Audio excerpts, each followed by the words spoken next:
Well, hello, MSFE students.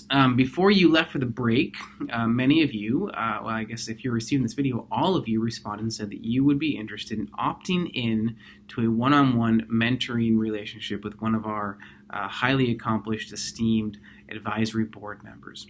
So this video that I am going to be sharing over the next 10-15 minutes is to talk about that very program, okay? I'm going to give you a couple of things to think about when it comes to mentoring and things that we are kind of charging you with, encouraging you to consider as you think about what this is going to look like over the course of the next calendar year. Okay, so in this mentoring program, what we have asked is we've asked our advisory board members if they would be willing to, in fact, they all, as part of the charter that they've signed, are to mentor at least one of our MSFE students over the course of a calendar year. Okay, so they have been selected to be paired with you, and in doing so, we've asked them to correspond with their mentee, right, or the person that they're mentoring, which would be the student, at least 2 times over the course of each semester, and at least 1 time over the course of the summer months. Okay. So what we are going to be asking you to do is to set up the initial correspondence, to send them an email, to make contact with them. And so what I'm hoping to do in, like I said, these next 10 or 15 minutes is share with you some thoughts and ideas of how to make the most of this mentoring relationship so that you don't waste your time. And I think it's okay for me to say, most importantly, you don't waste their time. Okay, we want to make sure that we get the most out of these relationships, given that although you think, oh, a year is going to be a long time, we just hit 2020. We're now halfway through the first month, and so if you think it's going to be a long time before graduation, or at least the end of this calendar year arrives, we are all sorely mistaken, because the year is just going to fly by. So a couple of things to think about when you consider mentoring, especially the caliber of people that are going to be mentoring you throughout the course of this year. The first thing is be prepared, okay? Get to know your mentors. Don't waste time on questions like, hey, tell me about yourself. No, obviously those are conversations that you can have when you're interacting, but we want to make sure that we make the most of our time. So as much as you can, do some research, right? If you're, once you're given the name of the person that's going to be mentoring you, go online, go on LinkedIn, go to maybe they have a profile of senior leaders at the organization with which they work. Find out more about them. If you can, find out where they did their undergrad, if they have a graduate degree, their graduate studies, and so forth. Just be prepared to have a conversation with them, right? As you're sending your initial correspondence, make sure that you're prepared and you give them as much information as you need to, right? So my name is fill in the blank. I'm currently a first-year student in the MSFE program at Drucker, and of course you know that. I just wanted to give you a brief introduction. I did my undergraduate degree or my previous graduate studies at, fill in the blank, in such and such a discipline, and I'm looking forward to doing this when I'm done with the program here at Drucker. And, there's a number of things, but make sure that you're very thorough. We also want you to send a copy of your resume. Okay, before you do that, though, I want to see your resume. Myself and Isabel Wright, our assistant director, want to see a copy to make sure that it's formatted properly and looks really good. Okay, so one big thing to keep in mind is these people, these mentors that you'll be working with, that you'll be mentored by, they may very well be the person that helps you to land your first job out of graduate school. Okay.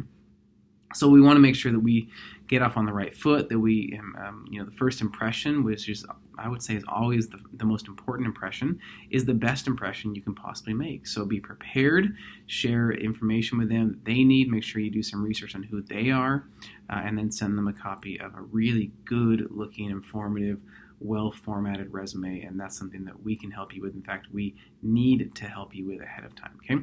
So once you've received this video, you've received my email, send in response. I'll give you both my email address and Isabel's. Send us both a copy of your resume, and we will work with you on making sure it's formatted properly. Okay, so that's the first thing, be prepared. Second thing, I alluded to this, but very simply, don't waste their time. These are folks that have a lot going on.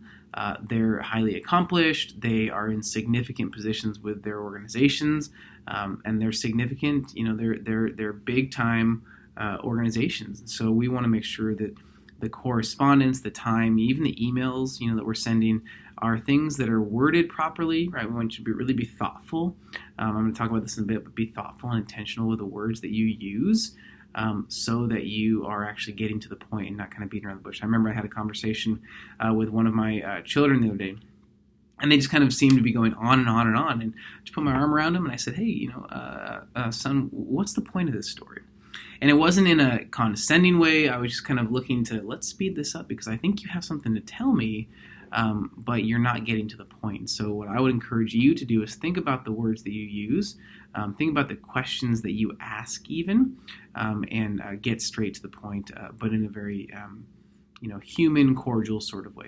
The other thing I would say on that, when it comes to don't waste their time, is if there are certain questions about resume, formatting or cover letters or interviewing styles, techniques, so forth, things that our office can help with, then I would encourage you, seek out help from our office. Don't ask those questions of these individuals, right? Save those questions for us. Those are kind of the more kind of rudimentary questions. The time that you're going to spend with these mentors is really for professional guidance and development. They're going to give you, key insights into industry, norms and, policies and kind of what's coming up in the future, things that our office can't do. And so, maybe you enter into a relationship where you feel comfortable asking them about resumes and things, but from a mentoring standpoint, that's not really what we're looking to accomplish. Let us do that. Let us help you with that, and let them be the professionals when it comes to industry trends and so forth, okay? So that's the second thing. Third thing, be thoughtful and intentional. And what I mean by that is we use all the words that you're using, okay? All the questions that you're asking. Don't just kind of have this be time to fill. Prepare for what it is you're going to say. So if you've met with me, or probably even in some respects with Isabel in some of the conversations, you have probably heard the both of us tell you to practice, right? Whether it's practicing for an interview, doing a mock interview. I've oftentimes told students, one of the things that I do is I go on walks and I talk out loud. I would encourage you to do the same thing. Think about what it is that, if you know a conversation is coming up with your mentor, think about what it is that you want to discuss, right? They're going to ask you questions, but be just as prepared to ask them questions, and think out loud, right? Ask those questions, say those things, make those comments, even if it's just to yourself. Write down notes. If you're thinking about something that's specific to the industry or something that your mentor is part of, write a note down so you don't forget it. Really be thoughtful and intentional, formulating your questions, formulating your thoughts, because again, we don't want to waste their time and kind of get lost in the weeds. We want to be very thoughtful and intentional with the direction that we're headed in these conversations, okay? And the other thing that I would say is, and this kind of bleeds into the fourth point, is a lot of these conversations, they may start a bit awkward, okay? It's a couple of folks meeting that don't really know each other, and so you might have some small talk initially. But the more time that you spend talking, right, as I said, 2 times during the semester, once during the summer, and then again fall 2 times at minimum, they might organically grow into something that's more than just, hey, so, I saw this, on CNN, blah, blah, blah, or I saw this in, the markets. Can you tell me more about that? Or what is the response that your firm takes to X, Y, or Z? It may become more of something a bit more organically that's going to go deeper, right? There's going to be more in common. The steering committee for the FE program has been very thoughtful and intentional in pairing you with specific mentors based upon some of the feedback that you gave us. So if it feels a bit forced at first, that's okay, because you're going to ease into it and you'll spend more time in conversation with them. If you're going out to coffee, sometimes it may just be email correspondence. If that's the case, that's okay, right? It's more than nothing. Sometimes it may just be phone correspondence. If that's okay, it's more than nothing. And other times you might have opportunities to share a meal or a cup of coffee or something. I would say, as you think about being thoughtful and intentional, if it's something that you can afford, if you're going to Ruth's Chris Steakhouse and you can't swing the bill, and they've invited you, they may be the one that offers to pay. But if it's a cup of coffee, something you can afford to cover, I would offer, right? I think that goes a long way. Again, keeping in mind that these people may be the folks that lead you to your first job. So you want to, again, make the best impression, and that $2.50, $3 cup of coffee, surprisingly can go a really long way. So offer. They're very well gonna say, I don't know, that's fine, I got it. And if they do, it's not something to argue over. You're not gonna go back and forth. No, I got it. No, I got it. No, it's just, oh yeah, no, thank you so much. But make the offer, right? If you can swing it financially, it's not going to put you back. It's a cup of coffee, or maybe you go to an inexpensive lunch or something. Great. And if they're not able to meet in person because of time constraints, maybe they're in a busy season initially. Maybe summer's a lot slower. Maybe fall's a lot slower. Be okay with that, right? Don't be bummed. Don't be frustrated. Don't be upset. Always remember to be thankful for the time that they're willing to give you. This is something that our advisory board members are volunteering to do, and they're freely giving of their time. They're giving back to the school, to our students. And so make sure that they know how grateful and appreciative you are, because they have so much to offer. And we want to make sure that they're aware of the fact that we understand there's a lot of things that they could be doing with their time, and yet they have chosen to give back to the school, specifically to our students, in this way. Okay, so they have lots going on. So even using language like, I know you have a lot going on, I just want to say thank you. Let them know, thank you. Send follow-up emails. If you get to a place where they exchange phone numbers, send a text or something. Just say, hey, thanks so much for your time. Really appreciate your wisdom, your insight, and so forth. Looking forward to the remainder of our time working together over the course of the next calendar year. Things like that, right? So even as you're thinking about that follow-up correspondence, you really want to be thoughtful and intentional and choose your words very wisely, okay? And then last thing, keep in mind what a mentor relationship is for.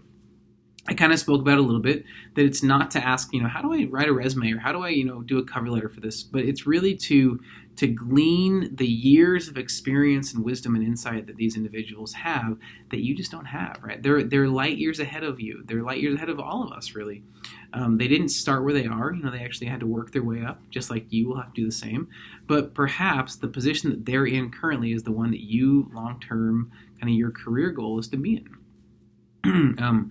So when you think about how they got from where they were, which is probably very similar to where you currently are or will be upon graduation, to where they are now, what is it that got them from here to there, right? Similarly, what is it that's going to take you from here to there? And what is going to be beneficial out of this mentor relationship for you to ask of these mentors and say, this is what I'm looking to accomplish. Maybe even in your initial correspondence. Hey, my name is so-and-so. I'm studying financial engineering. My background is this, blah, blah, blah, blah. I'm really grateful for your time, and I have a lot going on. My hope would be, over the course of our working together, that I could accomplish these three things. I could learn from you this, I could do this, and I could, all of it. Don't have this laundry list of 47 different things. Again, it might seem forced. It might seem a little like... it's almost robotic, like I'm just saying, like, I want to accomplish these three things. But if you don't have a goal that you're aiming at, you're never going to hit the target, right? So you got to know where you're headed, and be thinking about how it is that I want to get from here to there, and how do I see this mentor relationship help, okay? So those are the four things I want you to think about. Be really intentional, be thoughtful, ask questions, but ask thoughtful questions. Don't waste time. Be prepared. And really be, again, thoughtful and intentional in thinking about what it is you want to accomplish and make those things known. So last I checked, people can't read other people's minds. And so if you don't actually say it out loud, your mentor may not know that you want to accomplish certain things, okay? Remember, send us your resume. And the last thing I would say is, if you have any questions about what's appropriate or what's not, if you have questions about correspondence, the wording even, things you're reaching out, is it appropriate to text? Is it better to email? Is it better to call? And so any question you have, that's what our office is for. Please feel free to reach out to ask those questions. There's no such thing as a dumb question. We love helping and supporting our students here at Drucker. And so if you have any questions, any doubts, any concerns, and you're not sure how you should interact with these mentors, please come see us. We love when we have students come through our office, call us, email us, whatever it is. However we can help you be successful and make the most of this mentoring relationship, that is what we're here for. All right? I'm really excited for what the year has to offer and what it holds with these relationships. And again, if there's things that come up that we can help with, please let us know, and we'd be happy to do that. All right. I look forward to receiving your emails and look forward to hearing great reports of this mentoring relationship in its inaugural year.